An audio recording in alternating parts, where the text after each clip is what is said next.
Working part-time at a place like this suits you. A poor guy without a family. My classmate Aaron mocked me while I was working at the convenience store.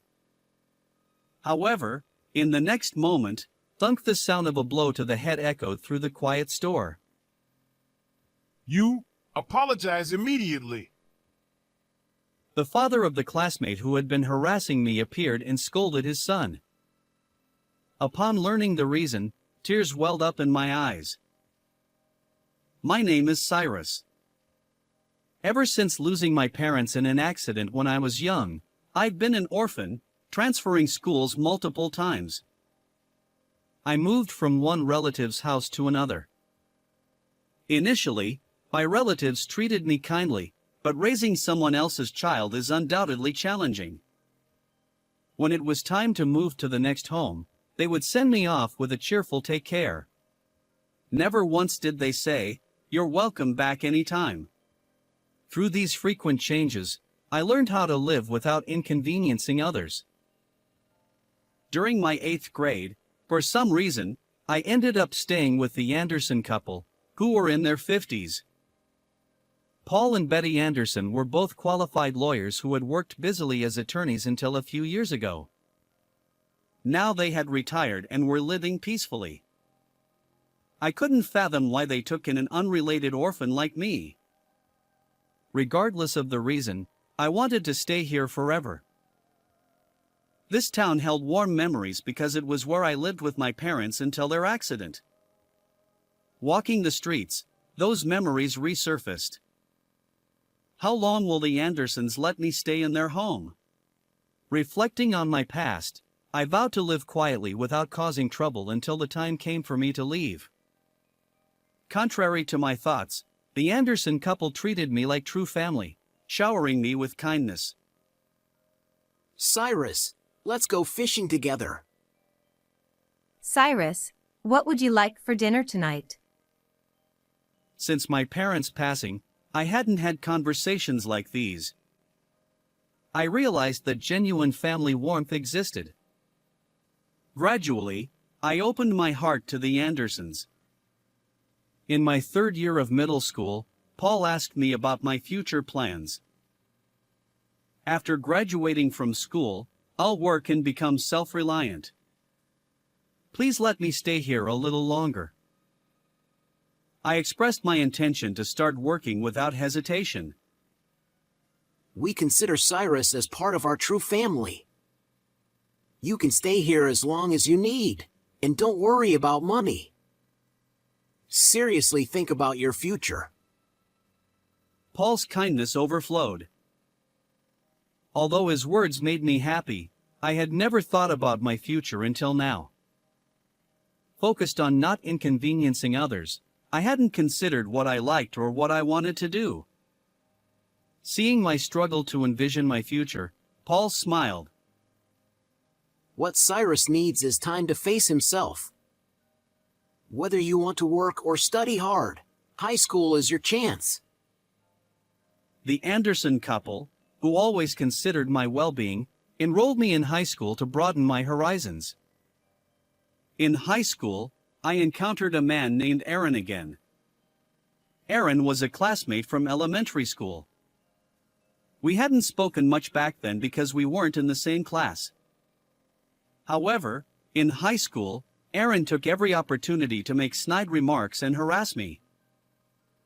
Aaron, belonging to a prominent group, gradually began involving others to tease me. As an orphan without parents, I've been a frequent target of bullying at school. So, I know not to engage in such situations.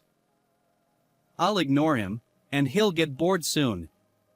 Thinking this way, I decided to ignore Aaron, but he kept bothering me. My stress continued to accumulate. And so, my high school life began, far from smooth. About a month after starting high school, Paul asked me about my school life. It's fun, Paul. Thank you for letting me attend high school. Definitely won't mention Aaron's harassment. After all, I don't want to make them worry about me. I had resolved to challenge various things during my high school years using the time the Andersons had given me. I wanted to discover my own potential. To repay the Andersons even a little, I came up with the idea of working part-time at a convenience store. My reasons were to earn some pocket money and because I thought I'd meet various people at the convenience store. The Andersons were genuinely delighted with my decision. Although I worried whether my reserved nature would hinder customer service, I surprisingly handled it smoothly, even though I had considered it a weakness. As for my co-workers, they included college students, housewives, and a 65-year-old man. Listening to their stories, I realized that my life experiences were still quite limited. They all agreed, once you're out in the real world, most people end up working for companies or conforming to societal norms. So, figure out what you like now. The advice of those who are older than me in life makes me think. I believe that starting the part-time job helped me grow significantly. One day, Jessica, a fellow high school student, joined our team. Jessica was quiet, but because we were the same age, lived nearby, and took the same route home, we quickly became friends. Chatting with Jessica on our way back from work became one of my favorite things. While I did most of the talking, Jessica was a good listener and occasionally made sharp remarks. Being with her was a lot of fun. I used to live here, I said at one point, pointing to an empty lot. Jessica's surprised expression was genuine. I explained about losing my parents in a traffic accident during first grade, the repeated transfers, and how the kind couple, the Andersons, had taken me in and allowed me to live in this town again. Jessica paused, thinking for a moment, then looked straight into my eyes. Cyrus, I'm glad you came back to this town. I didn't dwell on the deeper meaning of her words. I simply felt happy. One day during break time, Aaron approached my desk. Your parents died in an accident, right? They probably ran a red light, didn't they? People who can't follow rules deserve to die. And now, you're just a freeloader, passed around among relatives. It's suspicious that someone unrelated like you got taken in. Your life is a mess.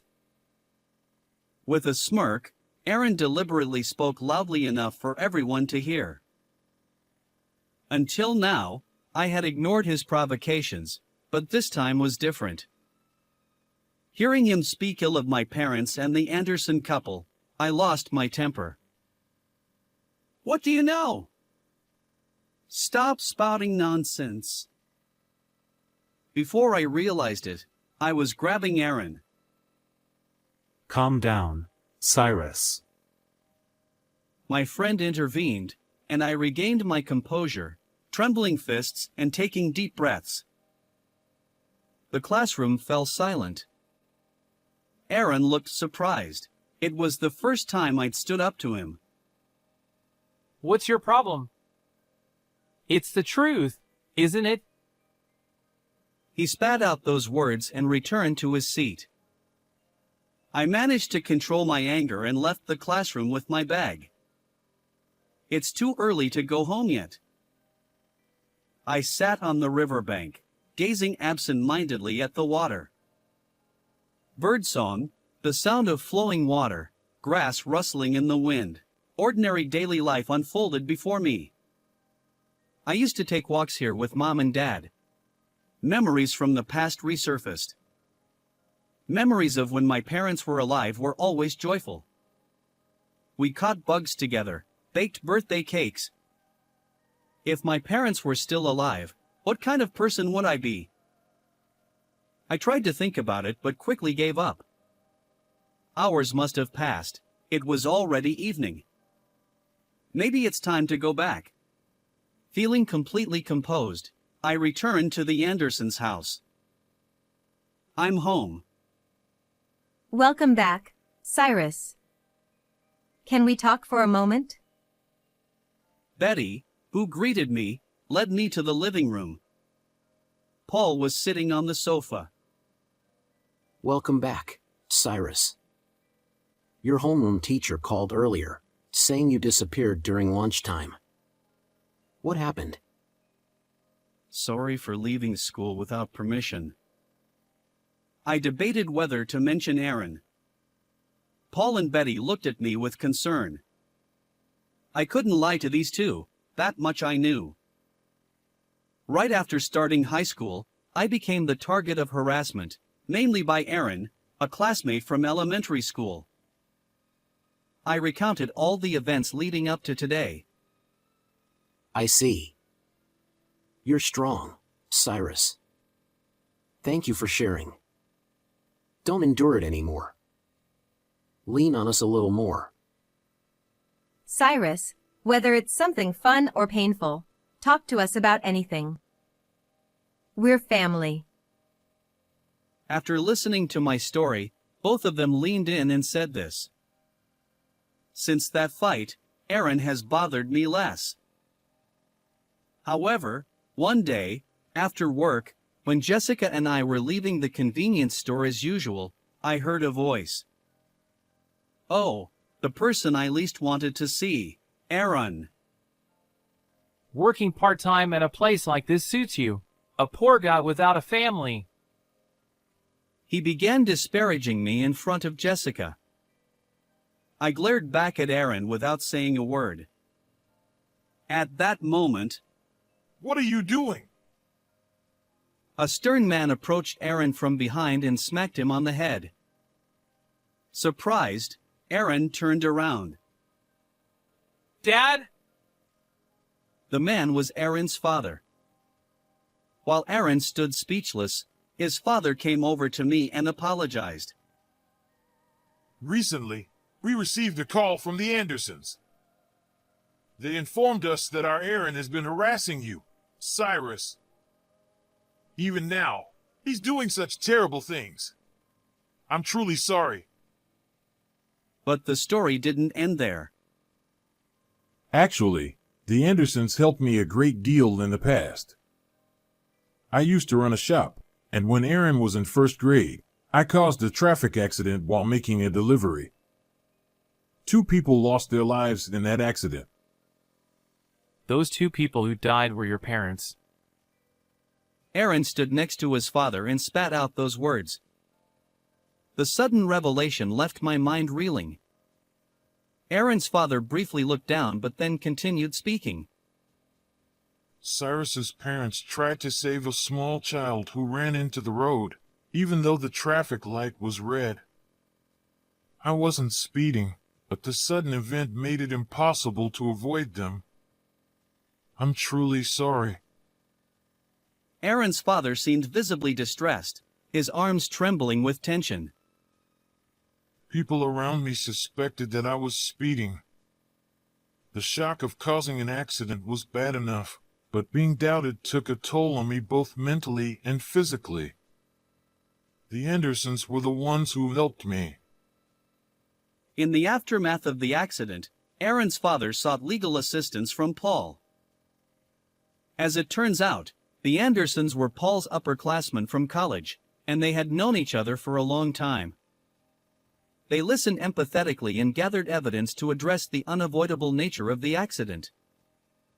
Thanks to their efforts in dispelling misconceptions, Aaron's family could continue living together, and their shop reopened.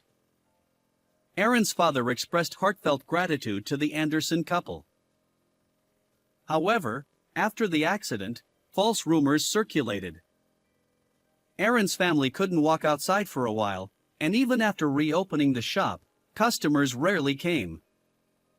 Aaron faced bullying at school. Because the Andersons helped us, we can live a normal life now. Aaron's father reprimanded him. Why did you run despite a red light? Dad, who followed the rules, was suspected, and I suffered. Dad isn't at fault. Aaron seemed to channel the frustration he had felt in the past. Knowing that Aaron's father had also endured hardships due to the accident and had considered me, my heart tightened. Aaron's father said. Aaron, I'm sorry. I thought Aaron had forgotten about the accident a long time ago because you were so young. Let's go home and talk slowly. Aaron's father spoke to Aaron in this way, and then, looking apologetic, he placed his hand on Aaron's back and the two of them slowly walked away. Jessica, who had been listening to the whole story, suddenly spoke up from behind. Cyrus. You know, your parents protected me during the accident. Jessica's sudden confession left me speechless. According to Jessica, on the day of the accident, when she was in first grade, she was walking her dog. The dog suddenly ran towards the road in response to a flying bird. Jessica, who had let go of the leash, desperately chased after the dog and ended up on the road. At that moment, a truck came from her right, and Jessica's parents, who had witnessed the accident, rushed to protect her. They pushed Jessica out of the way, sacrificing themselves. Jessica later learned that the two people who had helped her were my parents. Jessica's parents had gone to apologize, but Jessica was in shock from the accident and stayed indoors for a while. When she finally started going outside again, she found out that I had been taken in by a distant relative's family, who were not even related to me. Jessica had been tormented by guilt for not being able to apologize sooner. She felt that she owed my parents a debt she could never repay. Cyrus, when you told me about your parents, I had a feeling, but hearing that person's story just now confirmed it. I'm so sorry for the late apology. Thanks to your parents, I've been able to live like this. Thank you so much. Jessica apologized deeply. When I returned home, I told Paul everything I had heard today. Paul said, I really respect Cyrus's parents. It's not something anyone can do, risking their lives to protect someone else's child. Since the accident, I've always wanted to protect Cyrus, who was born to such admirable parents. That's why we decided to take you in. Paul had been concerned about me, who had been left alone. Because my parents had given their lives to protect someone else's child, I was able to live with Paul and Betty, attend high school, work part-time, and meet Jessica, whom they had also helped. Various elements connected like a single thread, and I became convinced that I could live strongly. From that day on, Aaron stopped harassing me. No one else bothered me. The classroom atmosphere became more pleasant, and I was finally able to enjoy a peaceful high school life. In my third year of high school, I quit my part-time job at the convenience store to focus on studying for university entrance exams. Inspired by the stories of the college students I had met, I decided to pursue a legal career. I wanted to become a lawyer like Paul and help others. I was accepted into university, and Jessica was accepted into the same university. We had actually been dating since our second year of high school. Cyrus, let's go tell the convenience store where we work that we got accepted. With those words, Jessica started running along the embankment. Whether it was fate or not, we had met. Knowing our pasts and having hope for the future, we cherished ourselves. From now on, I would continue to live my life, proud of my parents who had risked their lives to help others. With that thought, I started running along the embankment where I had once walked with my parents. How did you like this story? If you enjoyed it, please consider subscribing to my channel. Until next time.